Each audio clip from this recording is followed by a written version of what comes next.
तर काही लोकांना विसरण्याची सवय आहे असं रवींद्र चव्हाणांनी म्हटलं तर आपल्यासाठी मागे कोणी काय केलं हे ते विसरतात। कमळ बटन दाबणं म्हणजे विकासाला मतदान आहे असं आवाहन रवींद्र चव्हाणांनी मतदारांना केलं। केवळ आश्वासन न देता आम्ही शाश्वत विकास करणार असल्याचं रवींद्र चव्हाण यांनी म्हटलेलं आहे। मागे काय कोणी केलं ते विसरायची फार सवय असते की नाही का नाही? तुम्ही सगळेजण साक्षीदार आहात।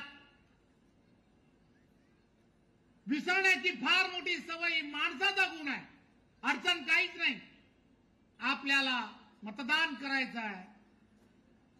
2 तारखेला कमळासमोर बटन दाबलं तर आपलं मतदान जे आहे, कमळ दाबलं याचा अर्थ नरेंद्र मोदींना मतदान आहे। कमळ दाबणं याचा अर्थ आपण सर्वांनी लक्षात घ्या, देवेंद्र फडणवीस यांना मतदान करणं आहे। कमळ दाबणं याचा अर्थ आपण विकासाला मतदान करणार आहात, हे आपण सर्वांनी लक्षात घ्या।